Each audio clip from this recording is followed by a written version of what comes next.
우리 12장 9절에서 점점 남방으로 내려갔더라라는 말씀. 왜 그랬죠? 그 땅에 기근이 들었으므로. 그죠? 남쪽의 특징은 우리 6절 말씀에서 봤어요. 남쪽의 특징은 세겜 땅, 모래, 상수리 나무. 그죠? 세겜 땅, 모래, 상수리 나무. 이것은 점쟁이 무당 교사라는 뜻도 있고 구약의 종교의식을 행하던 곳, 그렇게 말했죠.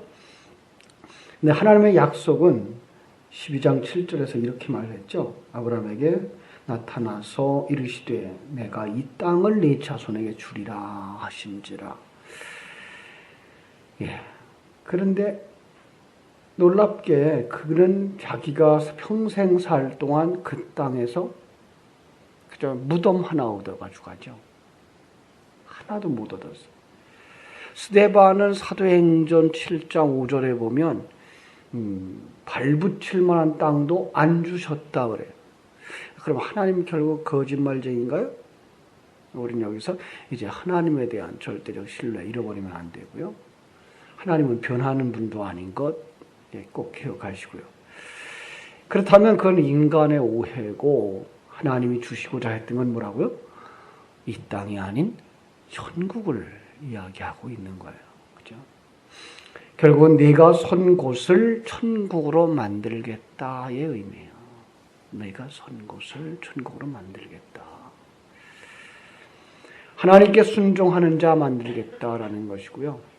그 발자국이 머무는 곳 다 아브라함에게 주신 땅이다라는 거예요. 이건 아브라함에게만 아니라 하나님의 백성들인 성도들에게 하신 약속입니다.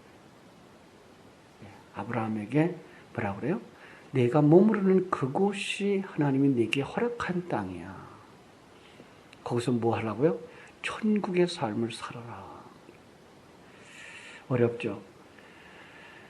우리가 세상 속에서 머무는 그곳이 바로 하나님이 내게 허락한 땅이고요. 그곳에서 우리는 천국의 삶을 사셔야 되는 거예요. 왜? 천국이 어디 있기 때문에? 내 안에 있기 때문에. 하나님이 내 안에 뚫고 들어오셔서 나를 천국 삼아서 내가 머무르는 곳에 곧 천국인 거죠.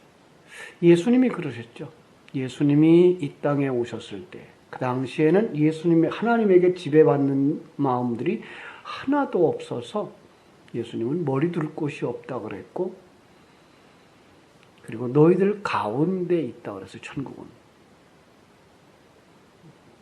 왜냐하면 예수님 자신만 하나님께 온전히 지배받는 모습으로, 온전히 순종하는 모습으로 드러나는 시대였기 때문에 그런 거예요.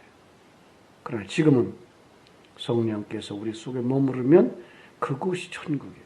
여러분이 천국이에요. 여러분이 약속의 땅이고요.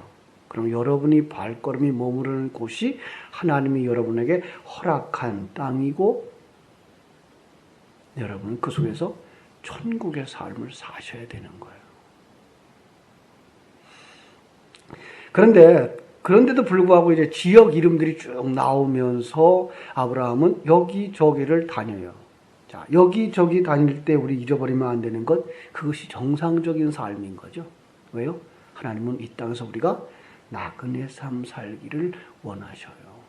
여기다 영원히 뿌리박고 여기서 영원히 살기를 원하시질 않아요. 어떤 분은 그렇게 말씀하시겠죠. 난 여기가 고향이고 여기서 태어나서 여기까지 왔는데, 아니요. 그 마음의 중심이 이 땅이 내 고향이 아니야를 가지고 사시란 얘기예요. 그래서 우리는 이곳을 고향 삼아 살지 않고 살아가요. 그런데 하나님은 그걸 가르쳐 주려고 아브라함을 이곳저곳으로 이끌어 가시는 거죠.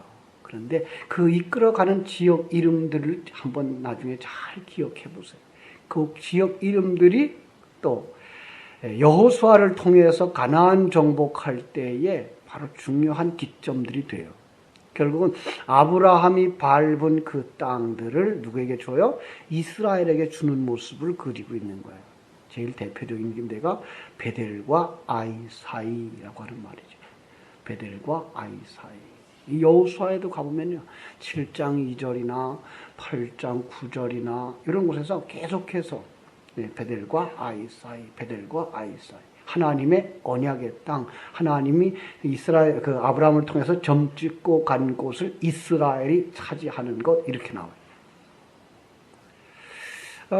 바둑을 잘 두는 사람들은 이제 미리 갈 곳을 점 찍죠.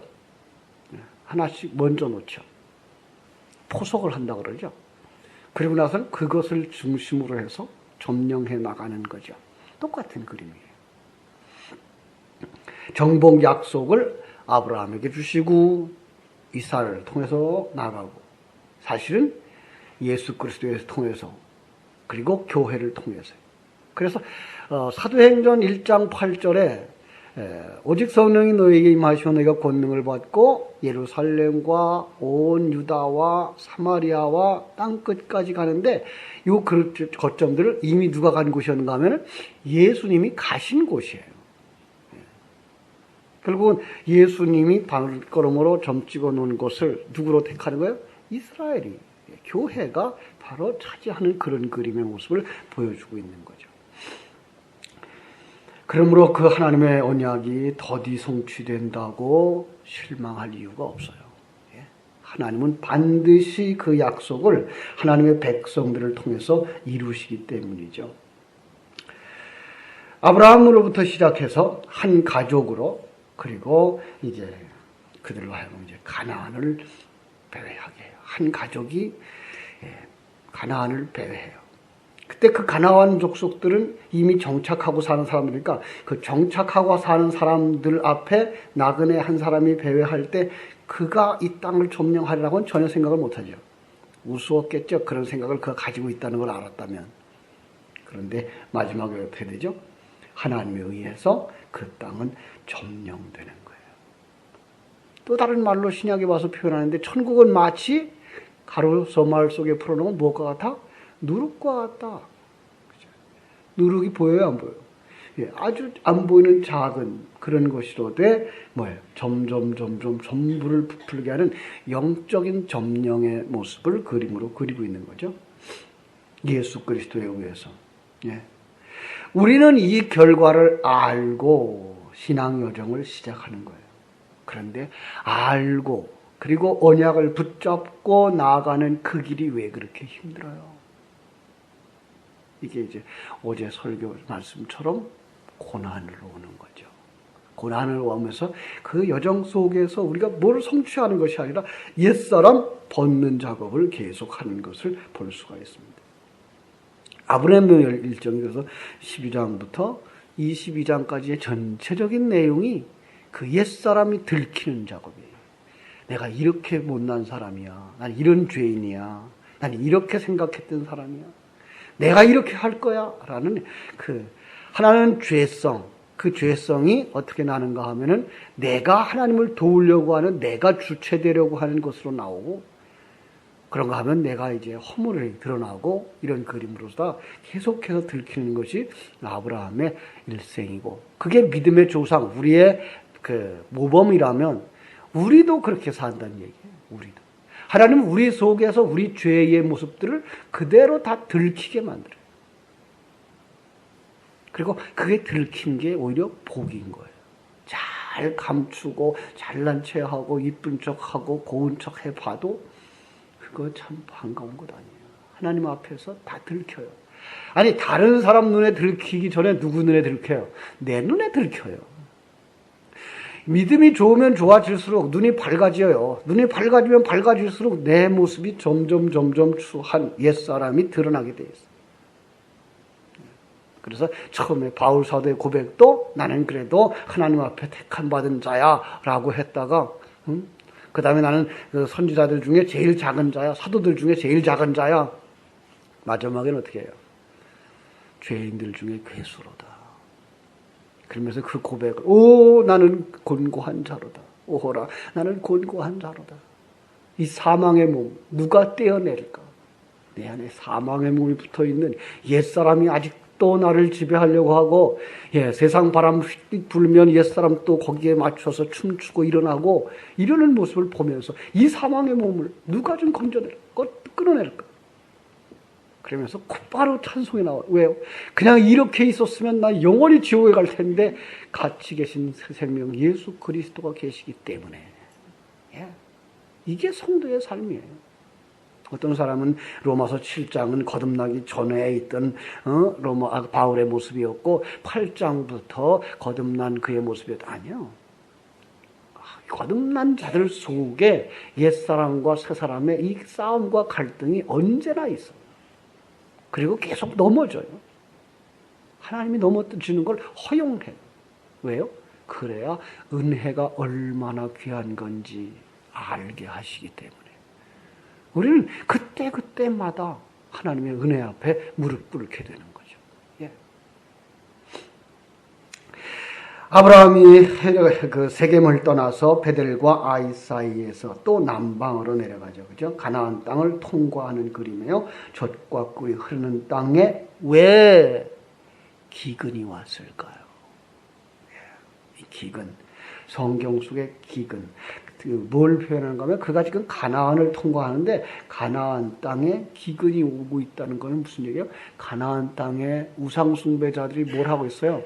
다산과 풍요의 신을 섬기는 땅이라고 그러는데 봐라 거기에 풍요가 다산이 있나? 그게 기근이에요. 첫 번째. 두 번째, 그 땅을 가는 동안 하나님이 뭘 안 주셔요? 이 땅에서. 가나안 땅에 뭐가 없다는 거예요? 위로부터 내려오는 물이 없는 거예요. 위로부터 내려오는 물, 진리의 생수가 없는 거예요. 그러니까 성경 속에 그 기근, 가난, 홍수, 비가 오지 아니함, 이건 모두 다 뭐예요? 하늘로부터 진리의 말씀이 내려오지 않는 땅. 지금 우리가 살고 있는 이 땅이 지금 기근의 땅이에요. 어떤 분들은 말하죠. 지금 교회도 많고, 곳곳마다 텔레비를 틀어도, 인터넷을 틀어도, 전부 다 설교 나오는데, 왜요? 기근이에요? 아니요. 그 속에 마실 물이 없어요. 이게 기근이에요. 많이 비가 오는 것 같은데, 물이 아닌 물. 비진리. 세상에서 사는 법칙. 구원에 관한 정확한 지식들을 주지도 않아요. 여러분, 야고보서를 제가 인용을 할 때 그런 얘기를 한 것 기억나시나요? 행함이 없는 믿음, 그죠? 배부르게 하라, 더웁게 하라 하면서 먹을 것 주지 아니하고 입을 것 주지 않은 것 하는 것, 그게가 행함이 없는 믿음이다. 그 문자 그대로 해석하지 마셔요. 배부르게 하라 그러면 먹을 것 주지 않으면 그 먹을 것 주지 않은 진리의 말씀이에요. 진리의 말씀 주지 아니하고 세상 얘기하고 우스운 얘기하는 거, 이건 뭐예요? 그게가 행함이 없는 믿음이라니까요. 거짓이라니까요. 더웁게 하라, 따뜻하게 하라 그러면서 옷을 주지 않으면 이 옷이 무슨 옷이에요? 이게 거룩한 진리의 의의 옷이에요. 이거 주지 아니하면서 평안할 겁니다. 행복할 겁니다. 승리할 겁니다. 하면 그건 행함이 없는 믿음, 거짓말, 거짓 신앙, 거짓 선지자의 작업이다라는 얘기예요. 오늘 이 시대가 지금 그런 시대를 만나면서요. 그게 뭐예요? 기근이다. 성경 속에 나오는 기근 할 때 이 진리야. 우리 어제 주일 오후에 나눴던 말씀처럼 이 비밀에 관한 것, 하늘의 비밀에 관한 것, 성도들에게 알려진 비밀에 관한 그 비밀, 예수 그리스도를 통한 구원의 완성, 그 부분에 대한 내용이 안 들어가 있는 설교라면 잘못 가고 있는 겁니다. 제대로 들으셔야 됩니다. 그리고 여러분들이 설교를 들으면서 그것을 내 구원 속에서 어느 부분을 설교하고 있는가를 맞춰서 이제 읽으셔야 됩니다. 맞춰서 들으셔야 됩니다. 앞으로 설교 듣는 법을 배우셔야 됩니다. 왜냐하면 세상 속에 너무 진리와 복음에 대해서 말하지 않고 있는 설교 현장이 많기 때문입니다. 자, 그 땅의 기근을 통해서 무엇을 폭로하는 거예요? 그 땅의 풍요와 다산의 신, 그러니까 세상에 그 말하는 것들은 뭐다? 다 빈 것이다. 그리고 그곳이 바로 발의 땅. 그 땅의 기근을 통해 무엇을 폭로해요? 그죠? 우리의 모습, 우리 속에 말씀이 없어요. 간혹 신앙생활을 내가 20년 했는데요, 30년 했는데요. 그런데 구원에 관한 도리를 물어보고 또 같이 나누면 그 속에 없어요. 그래서 설교 듣기가 참 힘들어요. 있는 사람은 받아 더 있게 하고 풍성하게 하고 없는 자는 있는 것까지 빼앗는다고 했는데 우리 속에 그 되새김질할 진리의 말씀들이 없어요. 아니 있어도 잠들어 있어요. 왜? 너무나 딴소리를 많이 들어왔기 때문에. 그러니까 그는 이제 그 가나안 땅에 들어갔지만 곧바로 기근을 만난 다음에 어디로 내려가요? 애굽으로 내려가는 겁니다.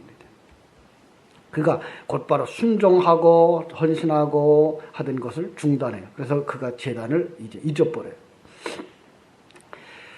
마찬가지죠. 출애굽한 이스라엘 백성들이 홍해를 건넌 다음에 그 다음에 그들이 굉장히 기뻐서 찬송하죠. 출애굽기 14장에서 출애굽하죠. 15장에서 찬송이죠. 그런데 15장 마지막 부분에 가면 어떻게 돼요? 22절부터 벌써 불평해요.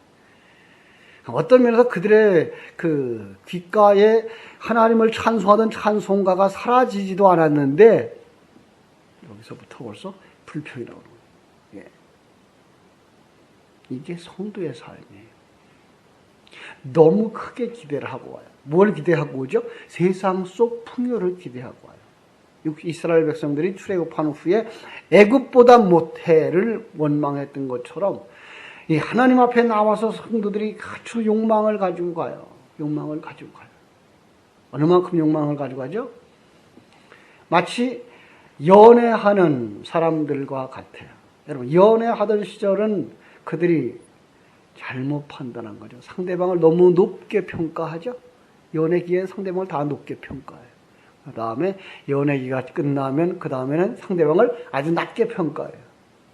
그래서 그때를 권태기라고 그러죠. 연애기 거쳐서 권태기 가면 사람들이 다 실망해요.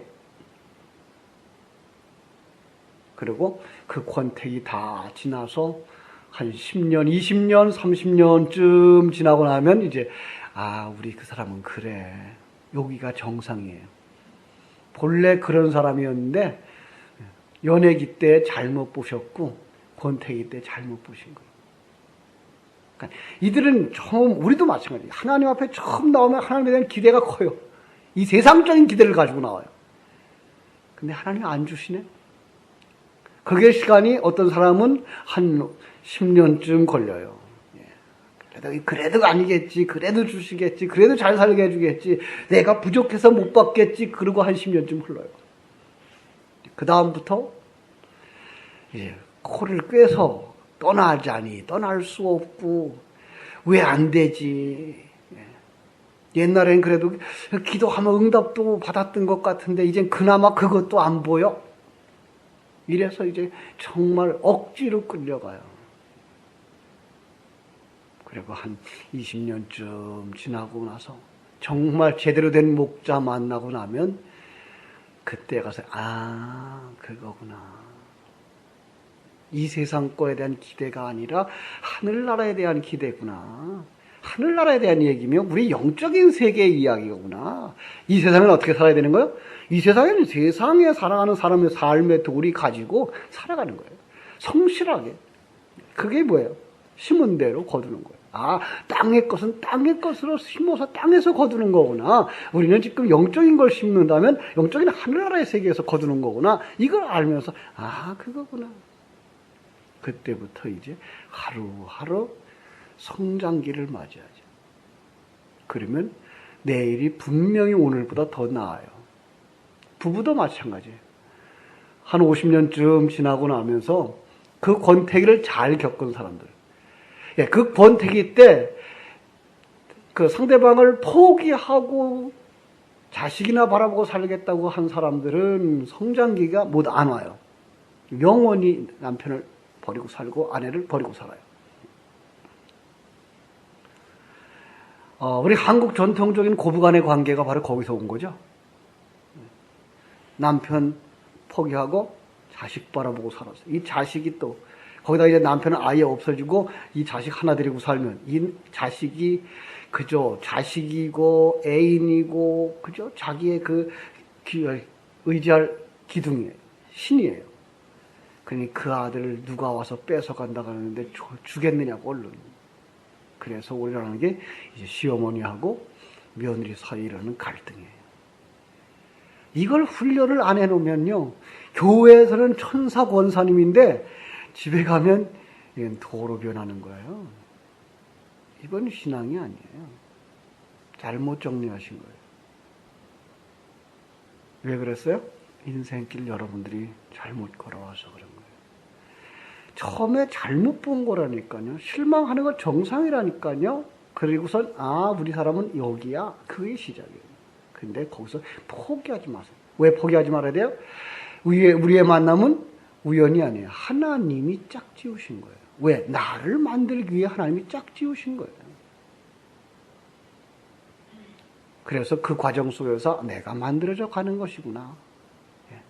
그래서 사람과 사람이 부딪히면서 살죠. 제가 전에 얘기했어요. 돌과 돌이 부닥치면 두 가지 현상이 일어나죠.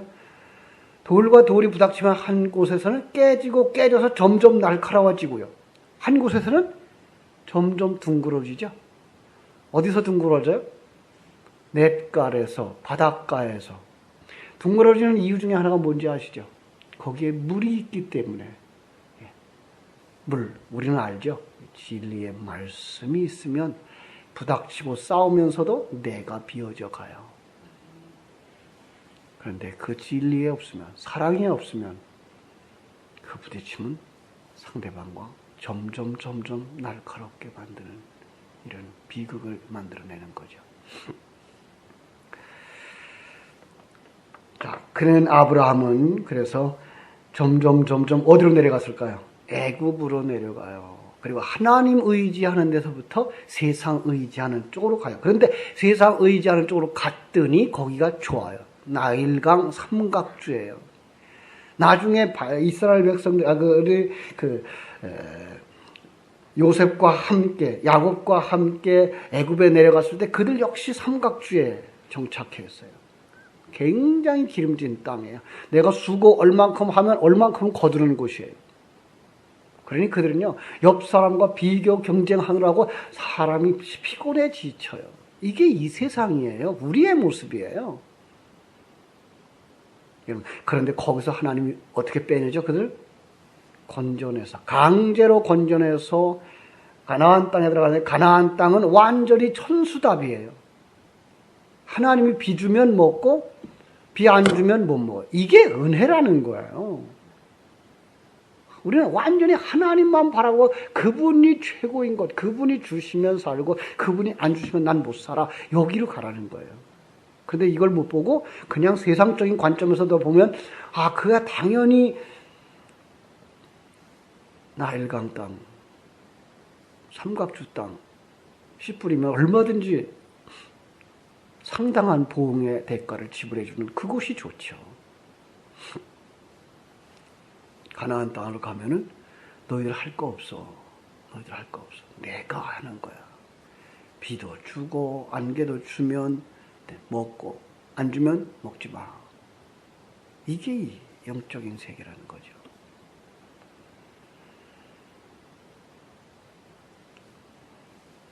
자, 그런데 그 속에서 이제 아브라함은 어떻게 살아가죠? 아브라함이 첫 번째 생각한 게 뭔지 보세요. 11절, 12장 11절. 애굽에 가까이 이르렀을 때에 그의 아내 사라에게 말하되 내가 알기에 그대는 아리따운 여인이라 애굽 사람이 그대를 볼 때에 이르기를 이는 그의 아내라 하여 나를 죽이고 그대를 살리리니 원컨대 그대는 나의 누이라 하라. 그러면 내가 그대로 말미암아 안전하고 내 목숨이 그대로 말미암아 보존되리라 하니라. 이런 나쁜 사람이 어디 있어요? 그래 여러분들은 감사해야죠. 그죠? 이보다 낫잖아요, 여러분들 남편은.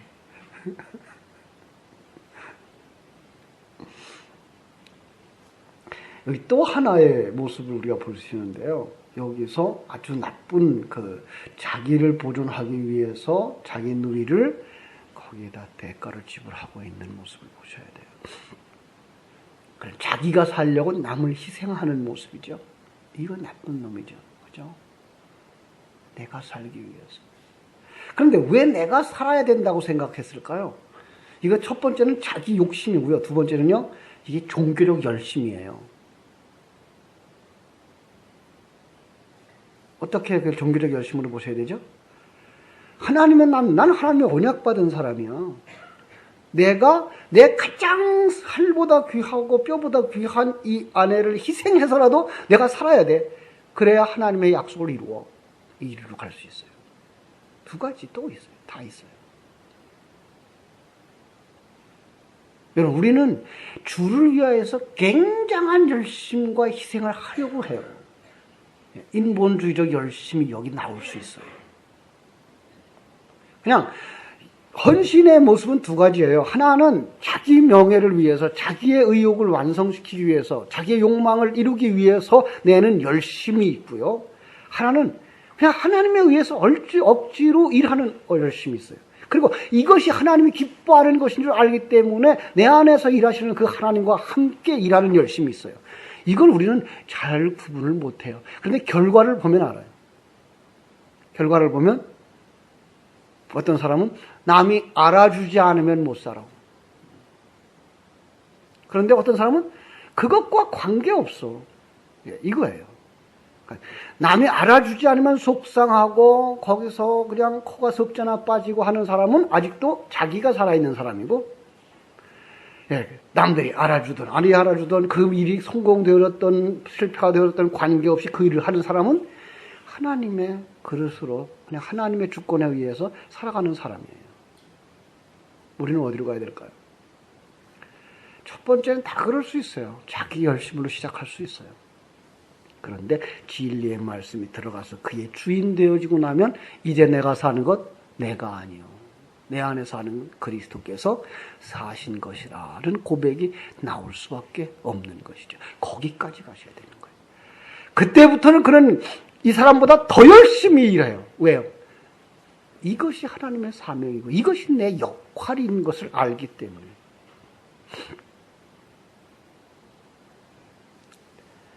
아브라함은 그런 사람이었어요. 자, 그래서 이때 나이가 75살. 그러면 사라는 몇 살이에요? 65살. 그죠? 65살. 예, 늙었다고 생각하실 때가 아니에요. 그래서 여기 아름답고 미인이셔요. 그래서 그를 또 데려가요. 그죠? 그를 데려가요. 세상이 그를 가져가요. 참으로 불행한 세상이죠. 그죠? 그런데 그것 때문에 나중에 보면은 어떻게 되죠? 그것 때문에 매를 맞죠. 세상이 그것 때문에 매를 맞아요. 오늘 우리는 이런 어리석고 미련한 세상 속에서 세상적 관점 가지고 살아가면 실패할 수밖에 없어요. 그죠? 그러나 그 속에서 하나님께서 일하신다고 하는 걸 결코 잊지 마세요. 하나님의 내 편이신 거 여러분 잊지 마시고요. 내 아버지신 거 절대 잊지 마세요. 그래서 17절 무슨 일이 일어나요? 여호와께서 아브라함의 아내 사레의 일로 바로와 그 집에 큰 재앙을 내리셨다. 바로 잘못한 건 뭐예요? 바로 잘못한 건 없어요. 오히려 하나님의 사람들을 만들어가는 과정에 그들이 쓰임받고 있는 모습인 거죠. 그들은 엑스트라예요. 소품들이에요. 우리가 주인공이에요. 예. 여러분, 세상 속에서 화려하게 등장한다고 해서 주인공이 아니에요. 연극을 보셔도 거기에서 화려한 옷을 입은 사람들만 주인공이 아니에요. 꿋꿋하게 서서 자기의 역할을 감당하고 있는 그들이 주인공이에요. 우리 세상 속에서 살아가는 여러분과 내가 바로 그런 주인공이라고 하는 사실 결코 잊지 마시기 바랍니다. 자, 그래서 그가 뭘 가지고 나와요? 양떼를 가지고 나와요. 그렇죠? 다 줄 테니까 가져가라. 16절. 바로가 그런 말미암아 아브라함을 후대함으로 아브라함이 양과 소와 노비와 암수 나귀와 약대를 얻었더라. 왜 이거 다 주셨을까요? 아브라함으로 하여금 이것 가지고 교훈 삼으라고. 그 양떼가 계속 늘어나면서 무슨 생각할까요? 우리 옛말에 그 와신상담이라는 말이 있죠? 그죠? 저게 어떤 건데, 내 수치인데, 다시는 이런 수치를 범하지 말아야지. 다시는 이런 죄를 범하지 말아야지를 이제 생각하고, 그때마다 어떡하라고요? 참회하라고요. 십자가 앞에 나오라고요. 그래서 13장 4절에 그가 거기서 어디로 가요? 베델로 올라가죠. 13장 3절 그가 네게부에서부터 길을 떠나 베델에 이르며 베델과 아이 사이 곧 전에 장막 쥐었던 곳에 이르니 그가 처음으로 제단을 쌓은 곳이라. 그가 거기서 여호와의 이름을 불렀더라. 다시 회복하는 모습. 우리 여기로 가야 돼요. 매일 일어나요, 이 사건은요. 그러니까 저녁에 여러분 그냥 주무시지 마시고 하루의 일과를 가지고 하루의 진리의 말씀을 가지고 잘 살았나? 못 살았으면 하나님 참 내가 이렇게도 못 살았군요. 그리로 가셔야 돼요. 다시금 제단을 쌓는 기도의 현장으로 내려가는 여러분, 올라가는 여러분들이 되시기를 주님의 이름으로 축원합니다. 한 번으로 끝나지 않아요. 아브라함은 계속해서 우리 신앙생활의 굴곡은 내려가고 올라가고 내려가고 올라가고 이 과정이 계속돼요. 그럴 때 여러분이 승리하는 비결은 여러분이 진리의 말씀으로 여러분의 영혼에 살을 찌우게 하는 것. 진리의 말씀으로 영혼의 양식을 삼아서 그 영혼이 점점 커야 돼요. 우리 전에 얘기했죠. 내 속에 검은 이리하고 흰 이리가 있어요. 그죠? 검은 늑대하고 흰 늑대가 있어요. 둘이 늘 싸워요. 누가 이겨요? 내가 누구에게 먹이를 주느냐? 그 녀석이 이겨요. 속사람과 옛사람이 항상 존재해요. 그런데 여러분이 보는 것, 듣는 것이 세상적이면 옛사람이 이겨요. 듣는 것, 보는 것, 생각하는 것이 영적인 것이면 새 사람이 이겨요. 오늘도 승리하는 하루 되시기를 주님의 이름으로 축원합니다. 기도하겠습니다.